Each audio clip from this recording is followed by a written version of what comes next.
queridos alunos, tudo bem com vocês? Queridos alunos dos terceiros anos, nós estamos iniciando mais um plano de estudos doutorado, nosso PET 7 de Sociologia. Nós vamos falar hoje sobre as atividades da primeira semana. Vamos lá? Bom, na semana 1 nós vamos procurar identificar e analisar as demandas e os protagonismos políticos, sociais e culturais dos povos indígenas e das populações afrodescendentes, incluindo as quilombolas no Brasil contemporâneo, considerando a história das Américas e o contexto de exclusão e inclusão. Nessa unidade, nós vamos falar sobre os povos indígenas e sua relação com a terra. Bom, nessa edição do PET 7, nós vamos conhecer um pouco sobre a diversidade étnica, cultural e política do nosso país e Estado, para nos atentar para a relação especial que alguns grupos sociais têm com o território onde vivem, maneiras alternativas de uso da terra e cultivo de alimentos e a luta pelo acesso justo à terra. Você já ouviu falar em comunidades e povos tradicionais? Esses grupos se diferenciam da sociedade em geral por seus modos de ser, fazer, viver e saber, ou seja, são culturalmente diferenciados e estabelecem relações diferenciadas com o território e o meio ambiente, geralmente respeitando o princípio da sustentabilidade, garantindo a sobrevivência das gerações presentes e futuras de suas comunidades. Essas comunidades reivindicam o direito à posse das terras historicamente ocupadas por elas, seus ancestrais, e se reconhecem como portadores de identidades e direitos individuais e coletivos próprios. São exemplos de povos e comunidades tradicionais, os povos indígenas, povos de terreiro, povos ciganos, as comunidades quilombolas e as comunidades extrativistas de pescadores artesanais, seringueiras, ribeirinhas, gerazeiras, veredeiras, vazanteiras e de apanhadores de flores sempre vivas, entre várias outras. Bom, vamos falar sobre os povos indígenas. Estudar os povos indígenas e comunidades tradicionais significa, entre outras coisas, compreender a importância que eles dão ao território em que vivem. Com os povos indígenas não é diferente, uma vez que eles são povos tradicionais originários, os que habitam o território do país muito antes dele se chamar Brasil. A história das fronteiras brasileiras é a história do choque entre culturas e interesses econômicos, grupos sociais muito diferentes. De um lado, os colonizadores europeus e seus atuais herdeiros, e do outro, uma diversidade impressionante de povos indígenas. O processo de expansão das fronteiras do nosso país esteve relacionado a diversos fatores, especialmente com a colonização que gerou o extermínio e a escravização dos indígenas que aqui habitavam, tá? Bom, as culturas indígenas, elas consideram humano tudo aquilo que a cultura dominante brasileira, ocidental, considera não humano na natureza. É uma forma de ver o mundo que influencia a relação que essas culturas, as culturas indígenas têm com a natureza. É uma relação de profundo respeito por tudo aquilo que é vivo. Outra característica fundamental das culturas indígenas é a forma como elas se relacionam com o seu território, a começar pela sua noção de propriedade. As sociedades não indígenas e o Estado brasileiro, de maneira geral, compreendem que existem dois tipos de propriedade, a privada e a pública. As terras consideradas de propriedade privada são tratadas pela lógica capitalista e individualista. Sob essa lógica, o proprietário tem direito do uso exclusivo sobre a terra, podendo explorá-la para fins econômicos e até mesmo vendê-la para outra pessoa se for do seu interesse. As terras de uma fazenda, por exemplo. Aqui a terra é considerada como uma mercadoria, tá? Já a forma como as comunidades indígenas se relacionam com seus territórios representa uma maneira alternativa de compreender a propriedade comum ou social. Originalmente, essa noção de propriedade privada não existe nas comunidades indígenas. A terra e o acesso aos seus recursos são coletivos, pertencem à comunidade como um todo. Por serem produzidas e profundos conhecedores da natureza de seus territórios, as formas tradicionais de subsistência dessas populações, como a caça, a pesca, a coleta e a agricultura, não levam a escassez dos recursos ou a destruição do meio ambiente, diferentemente da lógica capitalista. A lógica de muitos povos indígenas das Américas é do bem viver, cujos princípios incluem relações de reciprocidade, respeito e valorização de todas as formas de vida. A relação indígena com a terra vai muito além da subsistência.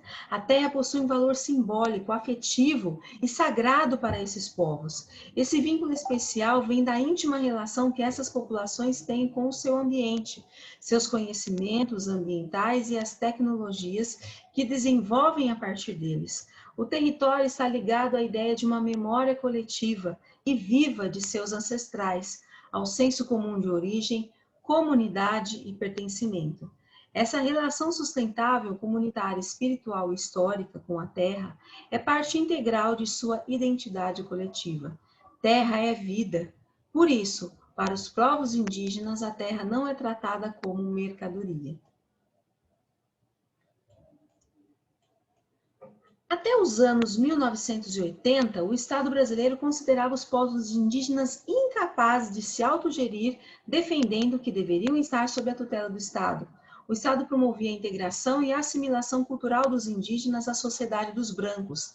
Na prática, isso significava a apropriação de suas terras e a negação de suas identidades étnicas. Foi a pressão do movimento social indígena, apoiado por organizações não governamentais e setores aliados da sociedade civil, que conseguiu convencer os membros da Constituinte de 1987 a incluir na Constituição Federal de 1988 os direitos fundamentais dos povos indígenas e a responsabilidade do Estado pela sua integridade. Esses direitos fundamentais incluem o reconhecimento da cidadania e autonomia plenos, o reconhecimento de seus modos particulares de viver, costumes, línguas, tradições e crenças, o direito da posse permanente de suas terras tradicionais, o direito exclusivo ao uso sustentável dos recursos existentes em suas terras, o direito ao uso de suas línguas maternas, o direito a serem consultados e decidirem sobre todas as ações estatais que lhe dizem respeito. Tá? De acordo com o último censo demográfico do IBGE de 2010, existem atualmente no Brasil cerca de 305 povos indígenas. São 274 línguas indígenas sendo faladas ao mesmo tempo, sendo faladas em diferentes locais. Existem hoje 488 terras indígenas reconhecidas e protegidas pela União, que somadas correspondem a 12,2% do território nacional, principalmente localizadas na Amazônia Legal. Como se vê, as pessoas indígenas não estão apenas aldeadas em terras indígenas. É importante considerar a sua presença de forma fixa ou em trânsito nas cidades onde atuam de forma significativa. Os indígenas que vivem e as indígenas que vivem nas cidades mantêm os seus vínculos de parentesco e culturais com os que vivem no meio rural. Muitas vezes eles migram para as cidades fugindo do genocídio, que é o extermínio físico, cometido pelo agronegócio e pela mineração, e do etnocídio, o extermínio cultural, decorrente da desvalorização e demonização de sua cultura, promovidos por alguns segmentos religiosos e pelo senso comum. Tá? Em Minas Gerais, por exemplo, a população indígena soma um total aproximado de 32 mil pessoas, pertencentes a pelo menos 13 povos, tá?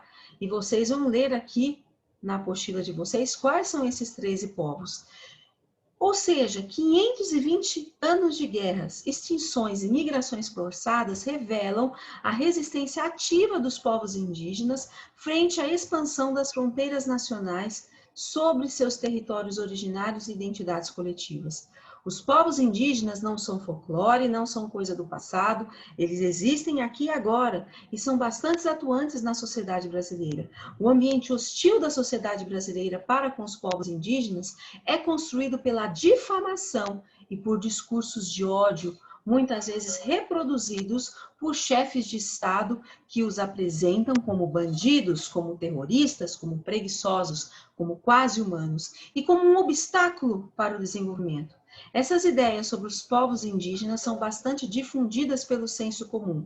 Acreditar que o índio de verdade não pode usar roupas, celulares, nem carros, apenas fortalece seu genocídio.